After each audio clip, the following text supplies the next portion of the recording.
I'm Steve Wyche. You know, you're watching Chopping It Up with Buck.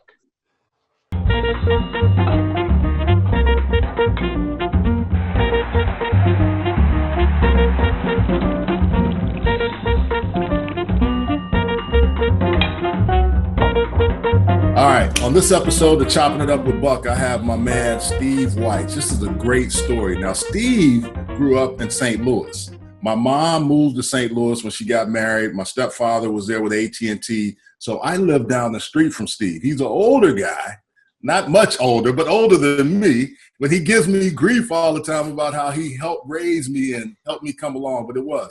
The interesting thing, Steve, is thanks for coming on.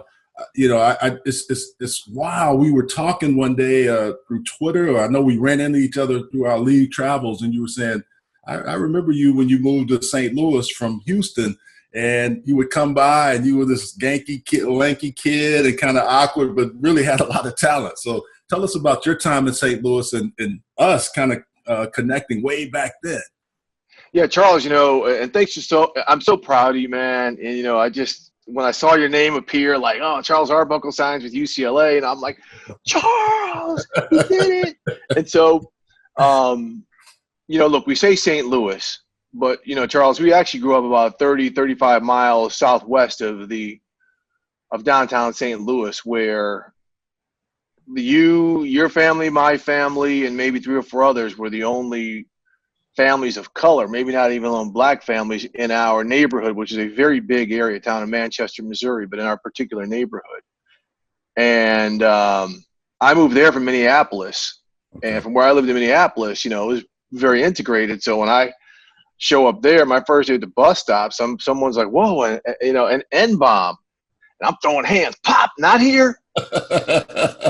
Because, yeah. I was aware, and so the tone was set. It didn't happen again, at least from that particular person. But, I remember when you moved in, and I think you just saw me out in my front yard playing basketball or saw us playing touch football in my backyard, and you came by and you used to drop by all the time. I remember you were like really tall. I was tall, and you would just, you were quiet, but then we'd be out there like hooping or something. I'm like, ooh, this guy's good, man. He's going to be good. And when you moved away, of course, I was like, man, this is going to hurt our sports program, which wasn't much at the time. But I was just so happy to see you go someplace where you could really, grow and develop and become the person that you are. But it's interesting, Charles, growing up, in that town, which I'm sure is probably heavily read, very conservative. It helps me understand, a lot of the thinking, a lot of the angst of especially some white people about when they see people, looting during the middle of the peaceful protest, like why, their first reaction is, why are they looting? Or they feel a certain way because, I heard these things growing up. Mm-hmm. And, and a lot of it is because in towns like St. Louis and a lot of other, parts of this country, the segregation is so significant. Like in Manchester, Missouri, and areas out there, you do not have to voluntarily see people of color. Yeah, exactly. I mean, you seriously can just live out in that haven, and that's it. You can keep to your own. So you never understand a lot of the experiences, or like you and I, suburban kids. People could say, well, you weren't going through it like maybe a lot of these urban kids or whatever. And I'm saying, no, we were going through it. Because you're constantly aware. You're constantly aware. Yeah. Of everything. I was the first black quarterback at Parkway South High School. Yeah. Don't think I didn't hear about that. Well, Steve, that's the thing about it. I moved from Houston, or Missouri City, which was very racially diverse, mainly African American, Black, Latino. It was just a cool place. And when I got to St. Louis, it was culture shock for me. So to see another guy, that's why I was quiet. I was like, who are my friends and who aren't? Right. And then sports became the equalizer. Johnny Rahoy was another guy that I got to know. And then heck of a basketball player. Yeah. We all kind of came together through sports. But what was interesting is there were two things that I remember. I'm thinking I'm going north, so it's not going to be as bad as Texas, because Texas, they let you know. You will know where you should and shouldn't go. When I got there, I was like, whoa, this is, A little hotter than Texas, yeah, hotter than Texas, I'm sure. Parkway South Junior High, people challenging you. Oh yeah, I'm gonna throw hands like you. I'm not gonna take that. And then a cross burned down the street from our house, and I'm like, whoa! It was eye opening. But I think to your point, it made you aware, and it was good for me to understand that, because if I had stayed in Houston, I wouldn't have gotten that experience. And then when I went to UCLA, which was even another place of culture diversity, but there's still some underlying tones of racism and other things. If you go in certain parts of California, California is more open, but I think people tend to say, well, it doesn't happen out here. Yeah, okay. Put on my color every day, or Steve's color, and you will see the difference. But that doesn't mean we go looking for it. But the one thing that I remember about St. Louis the most, and when I wanted to leave, was there was a girl that I played with. I don't know their family's name. And she said, the ends live in the city, Black people live in the suburb. And that struck me when you were just telling your story, because being a Black quarterback there, coming up, going to a historically Black college, who were the influences for you besides your dad in an environment like that, trying to grow up and make an understanding of it? That's a great question, because, as I look back, as we age, we really can kind of see the world through a different prism. And I think growing up there, because that's all I knew, right? I didn't understand a lot of what was happening around me until I left, right? So, there was one friend I would always go. He was a great friend. He was a good friend. But every time I went by his house, he always came out to meet me. And it didn't register with me, and probably till 3 or 4 years after I left, that his parents probably didn't want me in the house.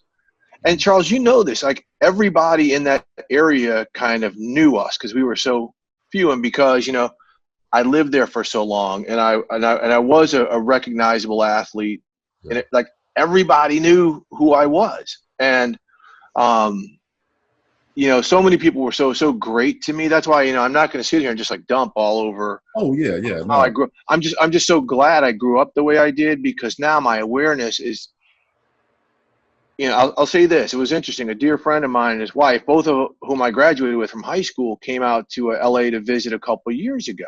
Yeah. And she's a teacher at an area high school there. I mean, we've been friends since we were 12 years old. And she asked me, Steve, we never talked about it, but what was it like to pretty much be the only Black kid? Yeah. And I said, the one way I would describe it is you're aware. Even though everybody was great to me, you're constantly aware. Is this, when this teacher says this about teaching evolution, or when you have a high school football coach. I'll never forget, man. We were getting ready to play Eureka High School. I don't know if you remember. Eureka's a town. Yeah, Eureka's a town further out. And at the time, it was really rural. It's not so much anymore. And our football coach, we had like 4 or 5 Black kids on a team, about 60, says, all right, guys, you got to keep your composure. And the Black guys on the team, you're going to be called the N-bomb, so just be cool about it. I'm the captain. You see where we go to school? Do you see where we live? Why all of a sudden is that radar going to be dialed up a little bit more? We've been through this. Okay. So thanks for the thought. But these are the things that helped shape me. So, you talk about influences. I didn't have a singular influence. Brian Gumbel was my influence to kind of get into journalism the way I did, because he was the only Black face I saw. Him and Irv Cross. Remember they did so, but obviously Brian Gumbel doing football, boxing, all these things. I'm like, okay, I want to be like him. And then I went to University of Missouri to play football, and it was even more divided. So now you're on a campus of 25,000 students, and there's like less than 800 students of color. I'm talking Indian, Asian, Black, whatever. And there you had to pick. And Charles, you probably had to go through this at UCLA. Even though these guys were your teammates in your locker room, the Black guys hung out with the Black guys. The white guys hung out with the white guys. In a campus like University of Missouri, which is heavily Greek, with the fraternities and sororities, they had they had all the social life and everything. We're in the middle of Missouri, There were like 3 or 4 places that we could go. And if you weren't of age or didn't have a fake ID, you weren't getting into a couple of those. So I was like, man, I don't like it here. I had a lot of black guys in the football team look at me as a suburban kid. The white kids are kind of like, yeah, he's one of these Oreo kids too. I was like, what's going on here? So it really helped me with a lot of catharsis. And then one day, and this girl, Toya Watts. Yeah. So Toya was one of the few black kids. She was older than me, and she was at Howard. And I said, I'm going to transfer out. Thought about a black school and called her about Howard. And she sold me about going to Howard. And other than marrying my wife, best decision I ever made. Check me out. Yeah. It's a great school. My son lives in D.C. now, so we always go by Howard. My daughter was looking at it. She decided not to go there, but so many friends and family members I know that have gone to Howard. The one thing you said is interesting. At UCLA, it was good because we had a group of guys, and we still talk to this day. And it was a diverse team. Our team was pretty close because of that. It was interesting. But the reason I went to UCLA, and you made me think of the story. I was playing on an AAU basketball team from St. Louis, the area. It was made up of a bunch of different guys. We went to UCLA in that 7th grade in the AAU tournament, ended up placing like 5th. But I can remember walking around that campus saying, if I ever get a chance to get recruited here, I'm coming back. So even though I didn't like my time or love my time all the time in St. Louis, it was some things that happened, meeting you, meeting other guys we talked about, that really influenced me. And then even going out there, I had gone before, but not gone to play sports. And it was just eye-opening.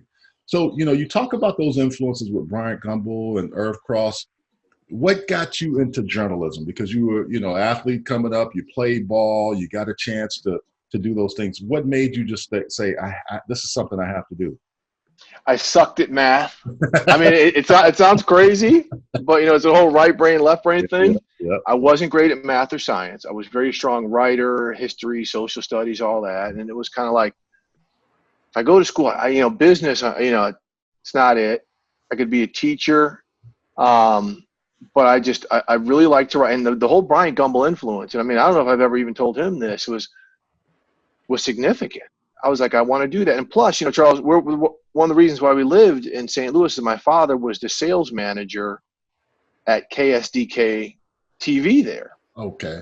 So I was around it a lot, right? So I was around like Ron Jacober, who, sports personalities, Tom O'Neill, who was an anchor there. He would lift at my gym. So he saw me coming up. So I was around it.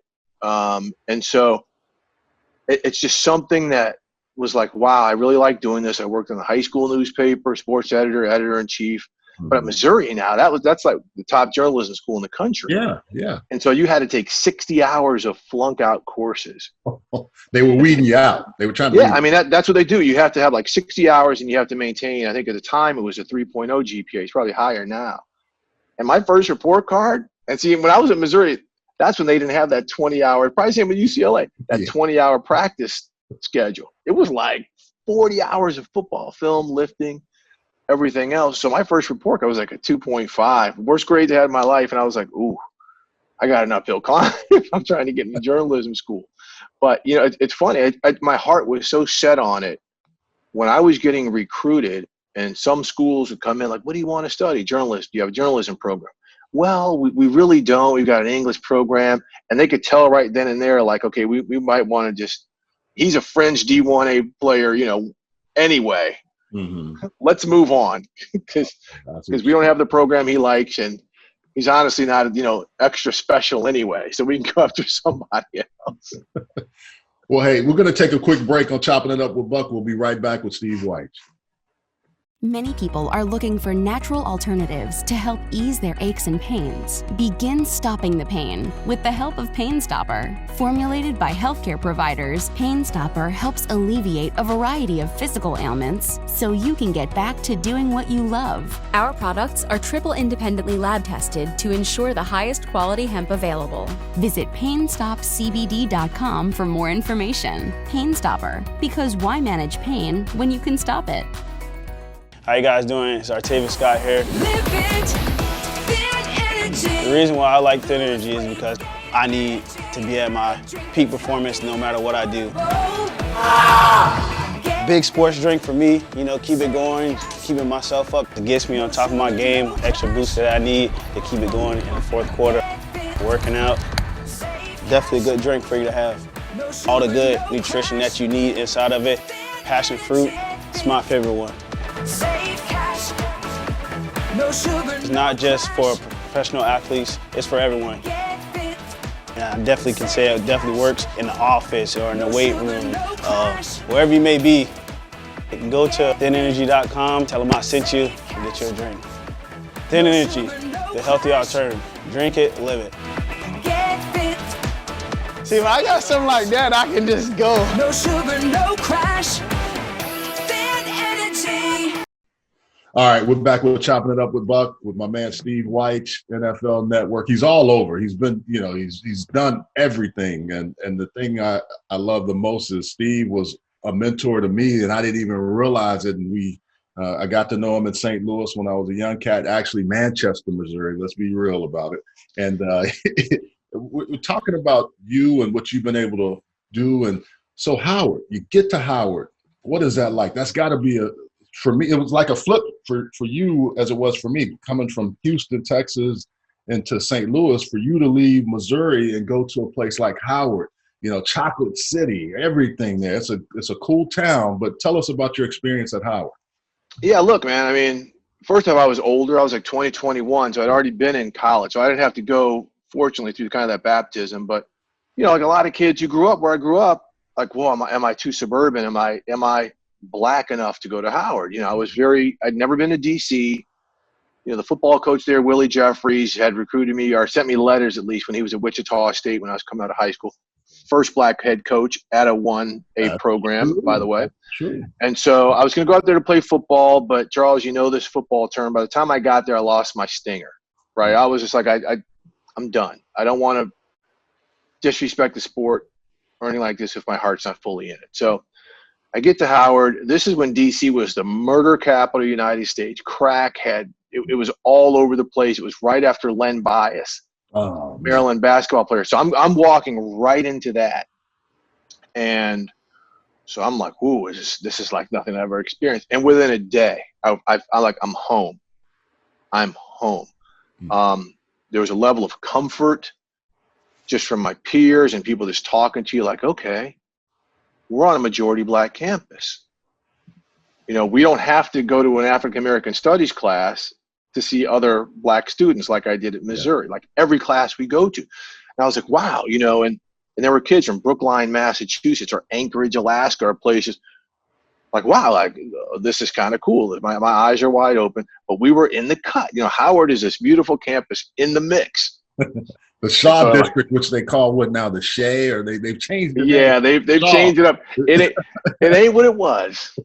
It ain't what it was. It is the milk chocolate city. Yeah. But it was just fantastic. And that's why, you know, I tell people, like, I took a psychology class at Missouri and it didn't transfer over, so I had to take it again at Howard. And learning how the same studies were done, but done from a white clinical perspective, to the same studies being done by black doctors on black patients or you know, trial people, and seeing the data was like, what? How come I've never known this? You know, I'm reading literature by, you know, Toni Morrison and all of these black authors. Yeah, Langston Hughes, James Ball. James Ball and W.B. Du Bois. Like, yeah, wow, like this is great. Like, if we would put some of this in middle school and high school curriculum, some of the narrow-mindedness that's not going on in our world, it wouldn't be there, because people would empathize if they read The Invisible Man by Ralph Ellison talking about it's almost better to be called an N-bomb than to be completely ignored. Yeah. Like, you know, people might understand some things. But anyway, you know, just getting to Howard, you know, I was in a very competitive journalism school. Stan Verrett, who is now a Sports Center anchor, graduated with me.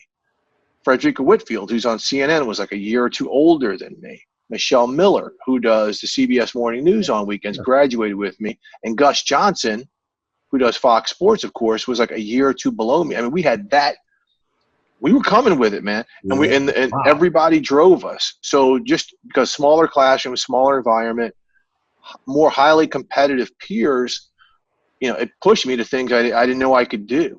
Yeah. And so it was great. I studied print journalism, was a newspaper for a long time, worked in Richmond, Virginia, Miami, Atlanta, back in DC, NBA, college football, high school sports. It's been a journey, and of course I landed at the NFL Network because in 2007 I was working in Atlanta, and that's when the Michael Vick dogfighting saga went down. And me and my partner, Daryl Ledbetter, who still covers the Falcons for the Atlanta Journal-Constitution, we did a hell of a job.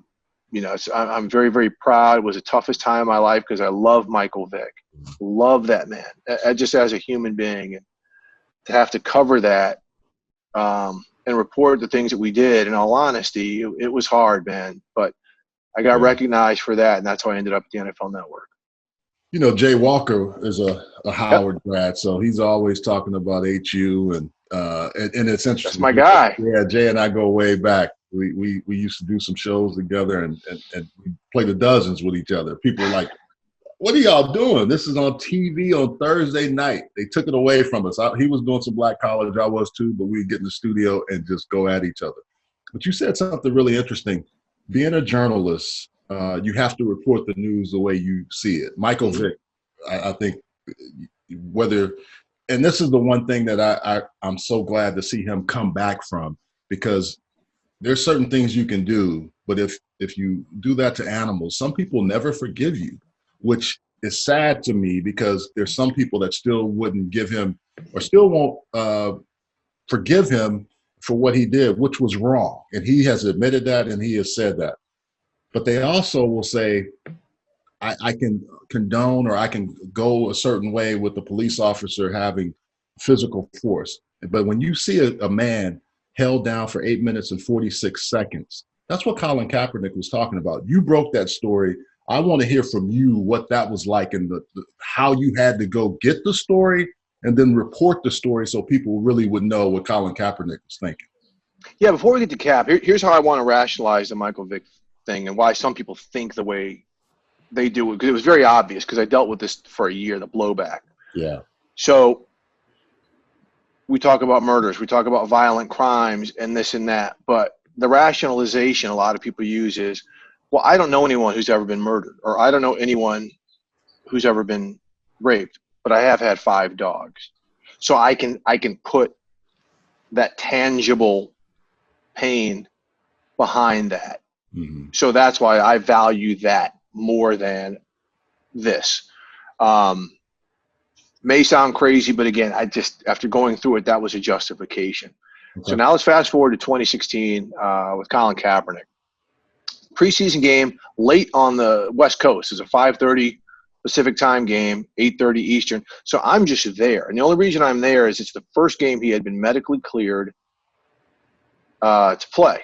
And Chip Kelly was the coach. And everyone says Chip Kelly's the guy who could revitalize Cap's career. So about 15 minutes before kickoff, a colleague of mine, Mike Garafolo, calls me. He says, look, I was just talking with somebody from the 49ers who said the first 2 preseason games, Cap hasn't stood for the national anthem, but he's been hurt. He's been in sweats. So we don't know if it's just something where he's uncomfortable or what. So keep an eye out. So keep an eye out. He doesn't stand for the national anthem. So that hits a trigger. And this is where I say experience, paying attention, having a radar up came into play. All summer long, we saw Kaepernick, and I'd known him since I met him at the Senior Bowl. Very quiet guy, had been very pronounced on social media about Black Lives Matter, or speaking out against. Remember, Alton Sterling down in Baton Rouge was killed. It was on all this videotapes of all these unarmed black men getting killed by police. And I also heard during the summer that, he was very outspoken about it. So I'm saying to myself, maybe Cap is making a statement. Mm-hmm. Maybe I'm overthinking this, but let me have this ready just in case. And it also reminded me back into the 90s when Mahmoud Abdul-Rauf, the basketball player for the Denver Nuggets, would not recognize the flag during the playing of the national anthem, and actually got suspended for not recognizing it because the NBA had a national anthem policy. Yeah. And so I'm working through all of this. told the 49ers media department, like, look, post game, if nobody asked Cap about this, they were made aware by me during the game. I want to talk to him and ask him. If nobody asked this in the regular post game news conference, I need a couple minutes with Cap. No problem. So of course they're looking out for it. Yeah. Nobody asked, so they know when I'm meeting with Cap, again, who I have a very good relationship with over the years, just covering him, not personally. When they see us talking, I'm sure the Niners know something's coming. And Cap unloaded. It was almost cathartic. It seemed like, you know, he's super smart. He's one of the smartest people you ever meet when you talk to him. And he seemed very open and willing to talk. Told me, you know, why he was doing this.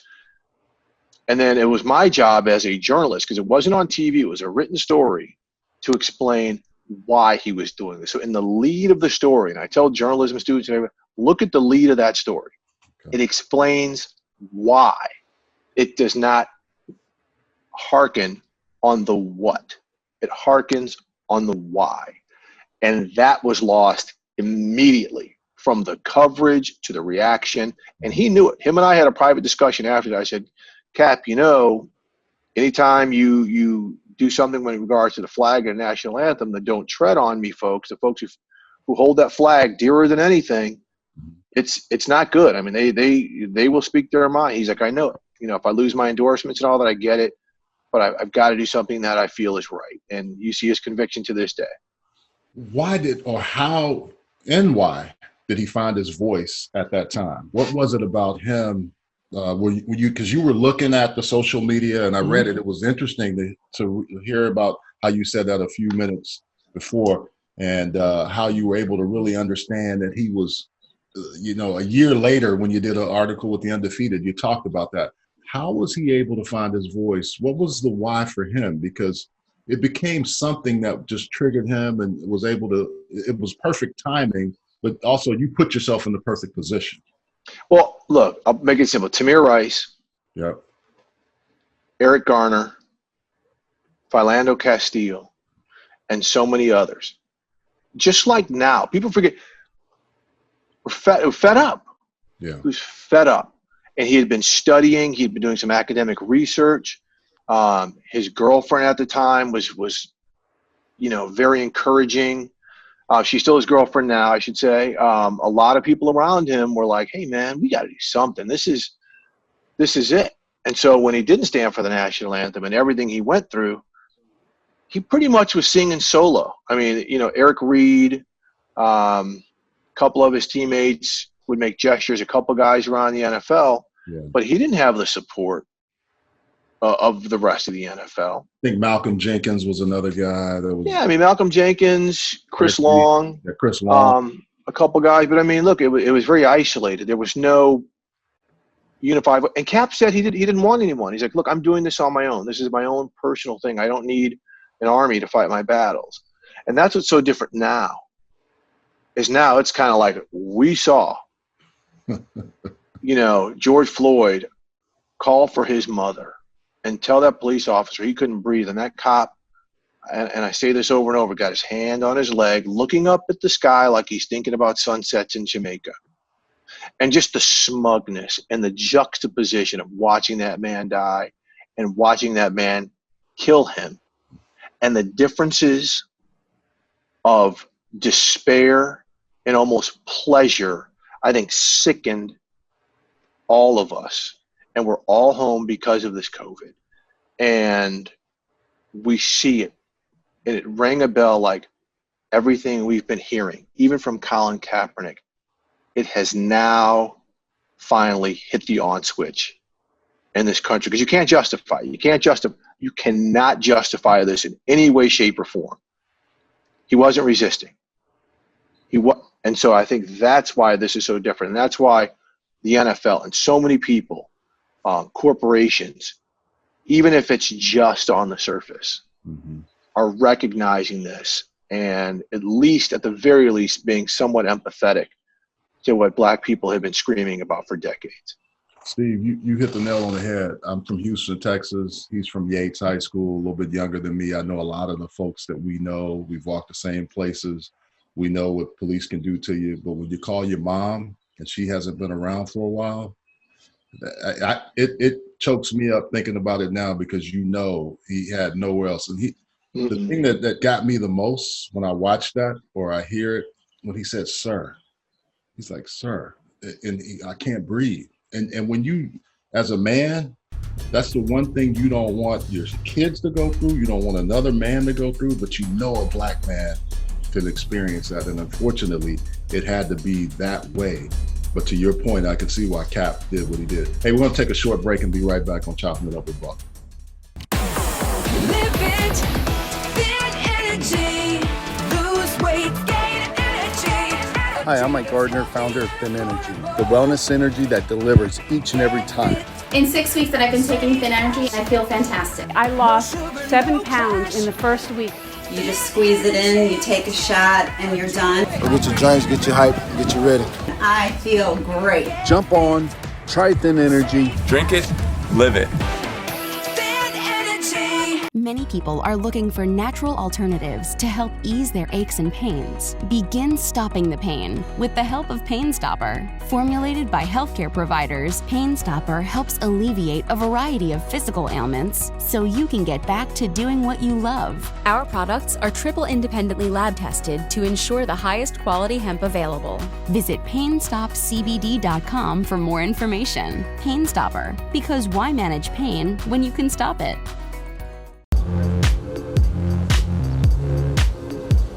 All right, we're back on Chopping It Up with Buck. First off, let me thank our sponsors, Pain Stopper and Thin Energy, for supporting us, and Steve Wyche for coming on again. It's so good to have you, man, and getting back to those conversations. I kind of want to talk about your kids. You have 3 sons. I have a son and a daughter. With all this going on, mine are older. I don't know the ages of your kids, but still, it's one of those situations where some really good opportunities to have conversations with them about things that our fathers or our grandparents had with us. What has been the conversations in the Wyche home about all the stuff that's happening? Well, I have 3 sons, 27, 25, 23. All right, and soon to be 24. They've been awesome because, my kids, the way we've raised them, they've been constantly aware. And they spent most of their time growing up in Atlanta, and we were in the suburbs of Atlanta, very conservative, right? So they had all of their friends saying one thing, and they're like not having it. It wasn't like us on Manchester. We were so alone, where we were kind of like, okay, let's see how many people are around to see if I got to run. I'm gonna play this game real hard and make you, you call I'll me. See you guys later. Hit a home run and get you back with it. Yeah. Yeah. See you. But no, they've been awesome. I mean, because I think about it, all my kids are home. My youngest is finishing up college, but they're all home, right? So COVID has been interesting because I think in your 20s you're in your social prime, right? So they could be going out and we're like, nope, we're home, we're about it, and then all this constant conversations. I mean, they love it. They're engaged because all of them have had run-ins with the police. I got my oldest. We had moved to a house here in LA. We had just moved, and he was living up in Oakland at the time. Mm-hmm. He came down. I mean, even I couldn't remember my address because we were so new into the house. Yeah. He was out walking, gets hemmed up by some police saying he fit a profile. I get the phone call, fortunately from him, saying, "Dad, these police have me right out here." And they say, I could be in trouble because I can't remember my address. They don't know. So I said, ask the police officer if you could put me on the phone. So right now my only comfort is he's talking to me, not them. Yeah. And so they put the police officer on the phone and said, "Look, we just moved to this neighborhood. This is my son. He is out walking. Is it okay if I come get him?" And they said, "Well, we'll just let him walk home." It was like 200 yards from our house, man. Mm. He said, "We'll just let him walk home." I said, "Officer, I'm not trying to sound like and I won't say the word." I said, "But he was walking, and that's why I'm getting this phone call. So I hope you can understand my level of reservation here." Yeah. And it was horrible, and so knowing that all my kids have been through this, every one of them, and my kids are great. I mean, I have fantastic children. They've done nothing illegal ever. And so the conversations we can have and the conversations I hear them have with each other, I'm like, We've got a chance, man. We've got a chance. Like me and my wife, we did okay. Yeah. You know, we did all right bringing them up. You know what's interesting? I've just read The Warmth of Other Suns by Isabel Wilkerson, I think is her name. And when you think about Black families that would migrate to, like, from Texas to Louisiana, Texas to California, or Florida up to New York, think about the Black family structure where a lot of times we live with others when we move to new places. COVID has almost brought our kids back home, or if you have family members living with you, you're living not just Black families, but it's giving us a chance to really have some time. My daughter's home. My son is living in DC working, but he plans on coming back. So, but even that, whether you're having Zoom meetings with family members, it's really getting you closer to your roots and having those conversations and being able to discuss things. So it's interesting for me. It's been very good for my daughter, who, you know, was younger than my son, but she also has a lot of questions, because I think you're right. Black women in this. We talk a lot about the men, but Breonna Taylor, some of the other names of women, Sandra Bland, that have gone. Sandra Bland, absolutely. Yeah. So, and my wife it was interesting. She and I were just talking, and she said, hey, I just don't want people to forget that our Black women are also being, and it made me think, Steve, how our mothers or our aunts or sisters feel when that happens, when George Floyd doesn't come back home, how that impacts them. And I'm sure you and your wife have had those conversations, because we're home. We're next to each other all the time, trying to make sure we stay safe. Look, and you know, we can debate all we want, but the relationship between mothers and sons is different. Yes. I mean, it's a bond.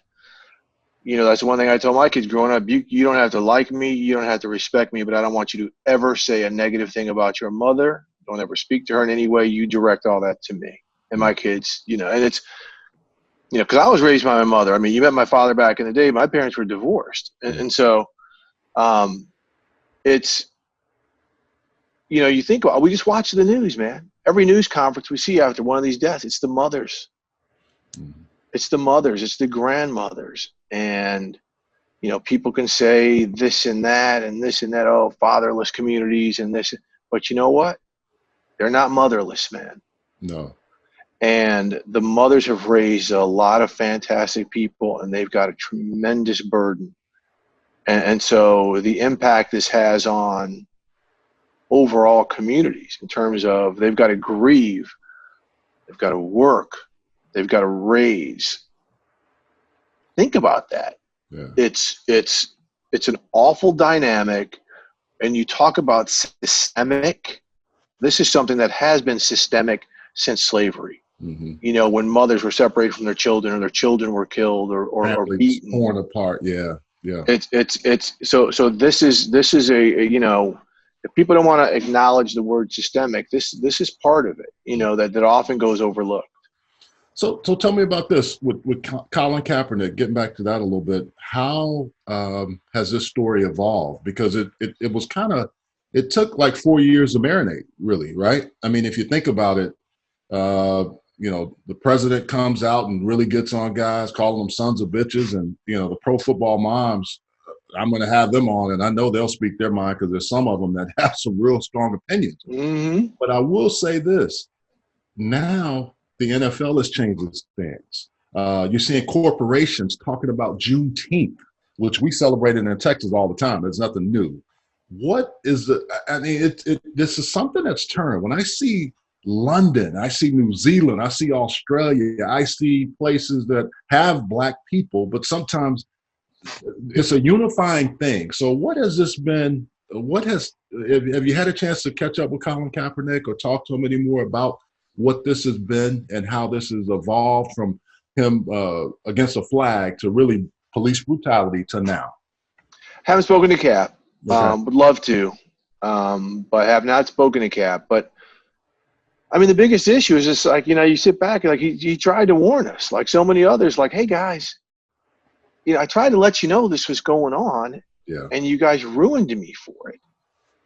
John Carlos and Tommy Smith, you know, they were ruined for this. Muhammad Ali, as much as we hold him in such esteem and such an iconic term, he was ruined. Yeah, Martin Luther King. Martin Luther King was assassinated for these types of stances. So, when this all plays out, Colin Kaepernick, as people have been saying, is going to end up on a very right side of history. And I think the way that things have evolved, it goes back to people seeing, that image. And so now the NFL and a lot of these corporations who used to wait for their business partners and contractors and sponsors for their reaction before they made some type of statement or took some type of stance are basically saying, we're going to lead on this. And look, let's not say all of it is for the right reasons. A lot of people are doing this just to make themselves feel good or for bottom line reasons. But money. Yeah. Right. But I think about what the Carolina Panthers did, what you did in you're living in Charlotte. Yeah. David Tepper cut ties with their security agency when they I had thought that security CPI as well. Yeah, I mean, CPI Right. was a big community security network system, and to see that, I was like, okay, they're serious about this. I got rid of them. He was like, I'm not waiting for you. I'm not waiting for your sponsorship or your partnership. You're done. We'll find somebody else. Yeah. And so the fact that the NFL and these teams and some of these corporations are saying fallout be damned, maybe because they recognize this new wave of young people or possibly Black people and Latino people and people of color who wouldn't deal with them before are potential people that they can bring in as partners and as sponsors, saying we've got to err on the side of righteousness. And let's hope it's true, because Charles is a Black man in this country. We've heard a lot of we have to do betters and this and that, and then we haven't seen anything happen. You have to listen. So right. So let's just hope this is authentic and sincere. Being part of the NFL family, I think some of the measures they're taking are very sincere. And we'll see. That's all we can say. We'll see. So let's hope as a country, a lot of things are sincere, especially when it comes to judicial and police reform, and holding people accountable. Because, if these police officers are acquitted, regardless of if they're acquitted again, man, I mean, that's just once again, hope being thrown to the wind. Hey, one thing too, I know on NFL Network you're doing Total Access, and you've got these great roundtables. You've had Richard Sherman, Josh Norman, Josh McCown, April Ryan. I mean, Maya Wiley, Michael Eric Dyson, Eddie Glaude. Yeah. I mean, you've had some really good people on there. Tell us how that came up and what you and your producers thought that would be, and has it turned out the way you guys wanted it to be? It's turned out a lot better. I mean, I never thought I would be having roundtables with, April Ryan, who's a White House correspondent, who's been just a constant target of Donald Trump. And here's this Black woman where he's asking her, hey, can you introduce me to some of these Black congressmen? She's always catching smoke. So I never thought you meet Alcindor, right? Also, right, yeah. You meet those two. They really constant. But I mean, I never thought that the NFL would give us the liberty to have these conversations, right? Because we have had conversations, we've had panels where we have just cracked the NFL, and we've cracked ownership. And these are the people who sign our paychecks. Yeah.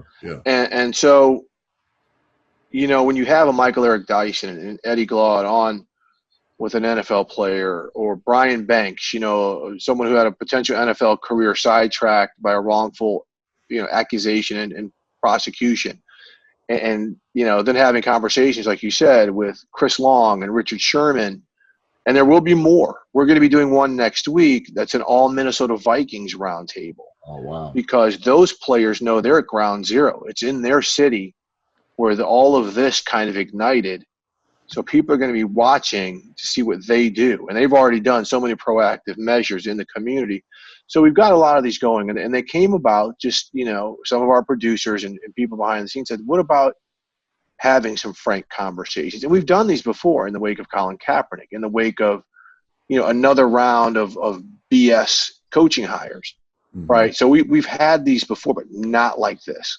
I mean, these are raw. They are constant. We are getting a lot of, encouragement from viewers, and we're getting a lot of people saying we don't want to watch anymore.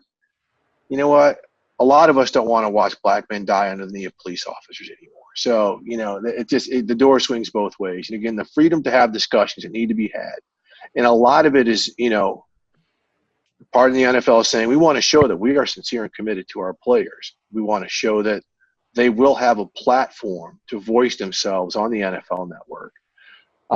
But as someone who's being able to help organize and drive these, it's nice to know I work for a place that, again, at the moment, showing legitimate sincerity behind giving people a voice and a message, and showing how important this is to its employees, which include the players, and not worrying so much about the outside noise or the potential repercussions. I know there's been a lot of aha moments out of that, but what has been one for you? What has been one thing that you said, man, I didn't know that about this person, or that was very eye-opening from some of the guys that you've had on? All outspoken, by the way, which is good. Very.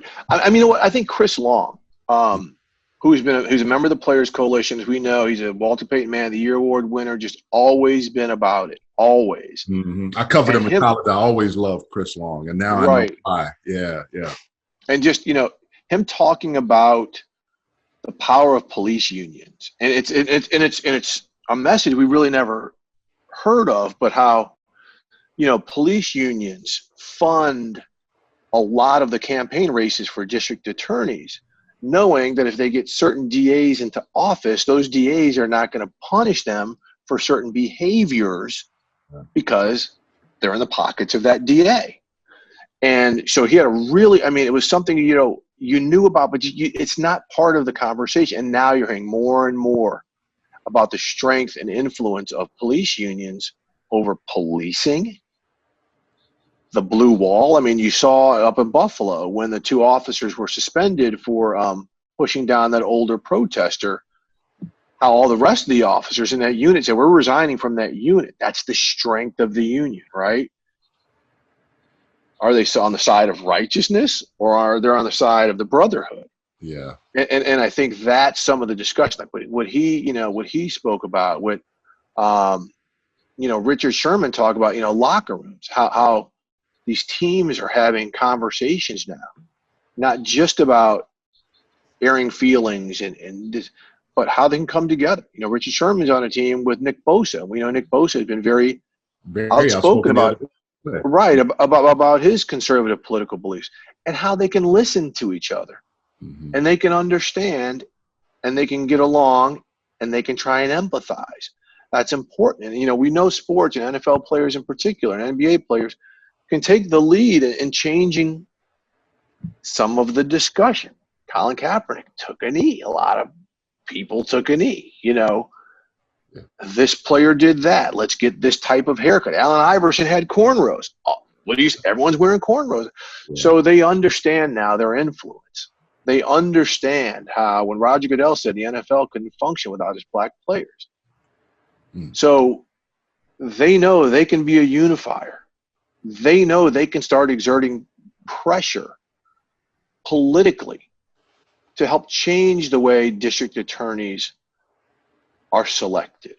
They know that they can change, and they've done it already. Juvenile court systems and legislation. So instead of sending a kid into juvenile hall at 8 years old for being a distraction, maybe getting that child diagnosed to see if he has ADHD or some other behavioral issue, so we can find a way so that child can become a functioning member of society and not lodged in the pipeline of the penitentiary. Yeah, and I hope what doesn't happen, and I think we've talked about this, and you'll see more of it, the funding the police department or defunding police. If you're the number one line item in New York City for $6 billion, whatever the number is, I don't know the exact number, it means to me more redistributing the funds to what you're just saying. It doesn't mean I'm going to take all your funds away. And I think that's the one thing in this election year people have to be cognizant, read and understand when they talk about that, and be careful not to say defund and people think, oh, it means you're going to take all the funds away. No, that line item shouldn't be that high. There should be other things that go towards that. And I think that has to be addressed. And that's going to be it. We're going to have many conversations about this, man. The other question I wanted to ask you is, I saw your one on the Confederate flag. And I can never square this up because I hear people talking about, well, I want my flag, but I go to Charleston quite a bit. And whenever I go to Charleston, I walk by Mother Emanuel. I go by the church, and I just have to pay my respect to the folks that died because of that flag. So I'm going to be real here with this one. I've seen that flag flown all over the place. It's about the American flag, but you make it about the flag that lost in the Civil War and I respect the folks that fought there. I don't respect what they were fighting for, but I respect the American flag. And then how are you going to fly those two together? It doesn't jibe with me, and it never has. I saw my buddy Ryan McGee speaking out about it the other day. We were colleagues at ESPN. You guys had a really good topic and subject about that. Tell us a little bit about that and what it was for you to have that conversation about the Confederate flag. Yeah, isn't it amazing how so many people, when Colin Kaepernick was protesting police brutality for the American flag, condemned him, and now at the same time they're condemning their rights with the American flag because of the Confederate flag. Look, you grew up in Texas and in Missouri. We walk into friends' houses in our neighborhood back in Manchester, and that's hanging on the wall. Our high school, Parkway South High School, where I went to, there were people talking about the rebel flag should have been the flag flying with our – that's just where we grew up. Yeah. South's Gonna Do It Again was the theme song for the basketball team by Charlie Daniels Band when they came out on the court. That's what we had to deal with every day. But the conversation we had, and it was with Fred Warner, the Pro Bowl linebacker with the 49ers, April Ryan, the White House correspondent, MJ Acosta, one of my colleagues, an Afro-Latina. We said, what about NASCAR showing that type of lead, knowing the Confederate flag has gone hand in hand with that sport. Prominent there. Prominent. It's gone hand in hand with that sport. I mean, you think of that sport, you think about the Confederate flag. It's been on the hoods of some of the cars. I think Richard Petty had it on his car. You see it flying in flags on a lot of the motor speedways, and we know that the fan base, a lot of it, the Southern heritage, and so the fact that they were like, we know we might lose a lot of our fan base. We know a lot of people might not be cool with this. And the fact that they took that stance after listening to one of their drivers, probably after hearing from some of their sponsors who have distanced themselves from certain things, decided to do that. And so on this panel, everyone saw that as the ultimate, whoa, if NASCAR can address this, the way it did, by taking away one of its most almost official symbols, why can't everyone else? And Fred Warner came out, and Fred, he's a third-year player. He's a young guy. He's like, this goes to show you, to NASCAR, and it should show everyone else how important things are right now in this country, and how there's been a certain segment of the society that just really can't deal with some of the ties to the racism, with some of the ties to what it stands for, and then people waving it in their face. Charles, we know there are a couple default terms. If we got to throw hands, or we're about to throw hands, or we're having an argument, people will hit that nuclear, boom, N-bomb, or they will hit that nuclear Confederate flag, or they will do whatever. And they can say whatever they want about the Confederate flag. It's about my Southern heritage. I grew up here in Richmond, Virginia, or I grew up here in Charlotte, North Carolina, and this is just in my blood. But when an argument comes out, or when there's something to put in your face, bam, here's that flag. I saw a whole lot of people in Charlottesville during that march waving that flag. You see, in Klan marches, they're waving that flag. Yeah, sometimes it's that U.S. flag, but that's always the staple. And for anyone to say that we're just doing this because it's a symbol of who we are, and you put it in the face of black people, it strikes fear. You put it in the face of people to divide. And again, I'm not sitting here crap. If you're saying this is your heritage, whatever, you have to understand what it's about. And some people are very square with that. That's your choice. But some people, like myself, not about it. Yeah.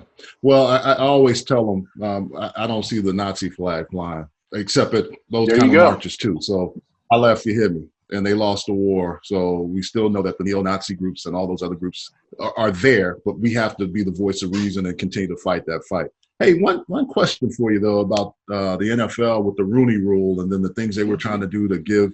I can't let you get out of here before we talk about that. I've got a couple of guys that I'm waiting on jobs. Eric Bieniemy, who I played against and during the same time should be a head coach. Ken Norton Jr., who is one of my teammates, has been in the league a long time. I think those two names come to mind. I know there are others, but what do you think about the Rooney Rule Part 2, and then all the other things that they were talking about before all this stuff kind of happened, and they the compensation for a minority hiring, which is a slap in the face, in my opinion, to a lot of guys that are very, very good coaches that should be on their merit. What do you think about some of those things? Right. So we saw recently that they are going to, enhance the Rooney Rule.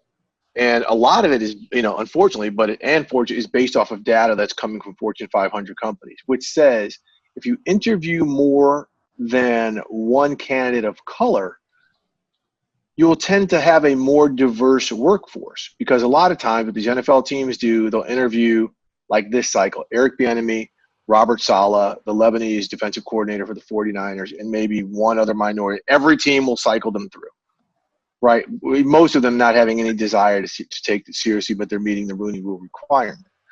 But if you are having to interview Eric Bieniemy and Robert Saleh and Jim Caldwell, okay, you might have somebody in the building like, wow, they made me think of something about the culture of the roster that we have, the culture we want to have in this building, that I really, this is our guy.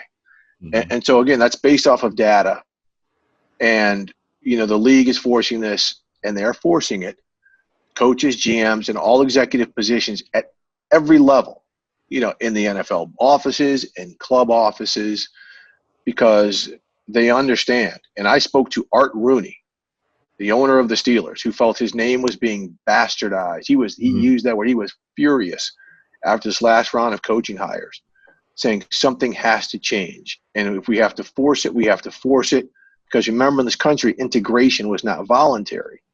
Now, as for what the rule that they were discussing about incentivizing teams to hire minorities by saying you can move up in draft order if you hire a black head coach, you can double that leap if you hire a black head coach and black general manager, or this and that. As you saw, the blowback from so many black coaches and general manager candidates, like, why would you reward a team for hiring a black candidate? So now you're playing into the old affirmative action adage of you're just hiring them because they're black, and now you can get some type of bonus for doing so. It's offensive. That's why it was tabled, and you haven't heard any more conversation about that. Well, I think of GMs, a guy like Alonzo Highsmith, who been right there. I played against Highsmith. I know him well, should be a general manager. I also think, too, if you look at just from that standpoint, Mike Tomlin, if memory serves me correct, I don't think he was the number one candidate for the Pittsburgh Steelers when they hired him, right? I think they had to go through, he might have been fourth, and he came in and wowed them with his interview. And I think, we always give the Steelers credit, but I can see why Art Rooney would be so upset with his name being attached to something like this. Yeah, he was sick of it. I mean, he saw how the last couple cycles, guys like Eric Bieniemy are getting passed over. He's the offensive coordinator for the Super Bowl champions, right? Whereas other offensive coordinators who came out, the Andy Reid tree, Matt Nagy being one of them, gets hired. People say, well, there's no excuses. I mean, before, he wasn't calling plays. There's no excuses. Matt Nagy and some of these other guys weren't calling plays. The Cliff Kingsbury hire drove people crazy. And nothing against Cliff. Yeah. I mean, he looks like he's got a good thing building down there, but it drove a lot of these black head coaches crazy. And, Jim Caldwell, who coached in the Super Bowl and Super Bowl champion, led Detroit to its best winning stretch, in the past 3, 4, 5, decades, whatever. Yeah. Now, he had a health issue last year, but he was clear. He's been clear. Yeah. I don't even know if teams ever even seriously considered him. How that guy doesn't have a job is amazing to me. Another guy that's going to up and comer that I just thought about, Byron Leftwich. I actually called the game where he was carried down the field. Michael Rega and I were in the glass bowl calling that game. But he should be, and Bruce Arians has been saying, He's running the offense. I Yeah. have stepped back and allowed him. And Bruce is a very outspoken cat, as you well know. Bruce is invited to the cookout. Bruce might be throwing the cookout. Hey, and Bruce with the cane goal on every time, he's always invited to the cookout and the family reunion if he wants to come. Yeah, Left to get an opportunity. Go ahead. No, I said I think Left would get an opportunity, especially after he's the guy who's going to be designing and calling plays for Tom Brady this year. Exactly. And that gives you, and I think you hit the nail on the head when you have a quarterback that can then say, hey, this guy was the reason why. If you can coach Tom Brady, Josh McDaniels is starting to see now, you better learn how to fall in line and not say, I'm coaching Tom Brady or I'm not helping develop him, because I think Josh McDaniels has had some opportunities, but he's turned a lot of people off from a head coaching standpoint. But that's a whole nother show we can do on that. Hey, man, we do a thing called 2-minute drill. We get you out of here with a couple of questions real quick, rapid fire. I appreciate your time. It's been good, man. But one of the first questions, what's your favorite spot when you go to D.C., when you get back to around the Howard area to eat? Favorite spot in D.C.? Ooh, you hit me. Back in the day, it was Tacoma Station. Yeah. Okay. Right now, it has to be Jerry's Seafood in Bowie, Maryland. Crab bombs. Ooh. Me and my people always go there. The crab bomb or crab ball or whatever they call that, Steve. Crab bomb. So Jerry's Seafood. Yeah. Hey, you playing quarterback again. You got the RPO going. You hit me at the tight end. We're down to the 50. Okay, we're getting in scoring position here. All right. When you get back to St. Louis, where's a good barbecue spot? Because St. Louis has some good barbecue or good spots to eat. Where are your favorite soul food? What's your favorite spot in the Lou when you get back home? Man, I have not been back to St. Louis in so long. I don't even want to say anything wrong. I'll go back and visit my brother once a year, but we eat at his place. So hit me on a different. It's your brother's house. We'll say your brother's house. My brother Tony's house. That's right. Well, that's usually when you go home. It's true. You eat at home because everybody cooks a great meal for you and they do all that good stuff for you. Hey, one other thing. We're getting ready to score is making it easy for you. Will the NFL have games this year? What that's going to look like? Yeah, I believe so. I think everything's going to come off a schedule. We don't know about the fan situation. I think the COVID testing and the reaction we're going to see after these protests, when we had so many massive people together, will help be a guiding hand in that. So we'll see. I mean, nobody knows right now, but I think there will be games going off a schedule. It's just a matter of will there be fans or not. Touchdown. All right, we got to go for 2 here. Yep. What is on the playlist right now? What are you jamming during this COVID pandemic when you're getting ready to write a great article or get ready for your show? What is in the player, in the Apple Music, Spotify list? What is it? I was just doing my workout when I got here. There's a blue-eyed soul brother named Mac Ayers, who's one of the coldest guys in the game. Snow Allegra, absolutely. Nobody gets more run on my playlist than Leon Bridges from Fort Worth, Texas, who is the modern-day Sam Cooke, about 25 years old. If you don't know, now you know. Coldest dude in the game. It's over. Take me to the river. There it is. That's him. Leon Bridges, baby. Hey, Gary Clark Jr. is also one of those that I have in the rotation. That brother is. He does a lot of stuff with Leon. They do. They do a lot of collabs together. Hey, man, you scored. Man, you going in the stands? You going in the new stands at the LA? What stadium? SoFi Stadium. I'm doing the SoFi Leap. Hey, man, it's always good to have you on. We have to do this again. So much that we covered. I appreciate you.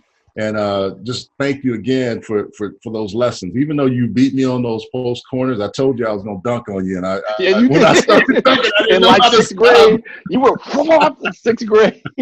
Hey, love you, brother. So proud of you, man. So proud of you, Charles. Yeah, appreciate you.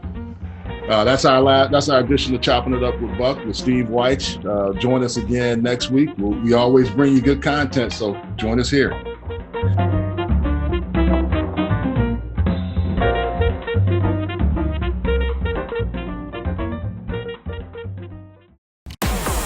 Live it, Fit Energy. Hi, I'm Mike Gardner, founder of Thin Energy, the wellness energy that delivers each and every time. In 6 weeks that I've been taking Thin Energy, I feel fantastic. I lost 7 pounds in the first week. You just squeeze it in, you take a shot, and you're done. Get your drinks, get you hype, get you ready. I feel great. Jump on, try Thin Energy. Drink it, live it. Many people are looking for natural alternatives to help ease their aches and pains. Begin stopping the pain with the help of Pain Stopper. Formulated by healthcare providers, Pain Stopper helps alleviate a variety of physical ailments so you can get back to doing what you love. Our products are triple independently lab tested to ensure the highest quality hemp available. Visit PainStopCBD.com for more information. Pain Stopper, because why manage pain when you can stop it? At Heslop Wealth Advisors, our goal is to help small businesses develop quality retirement plans for their employees through our Lunch and Learn seminars. We provide lunch and learning tools to help your company succeed and unmatched customer service.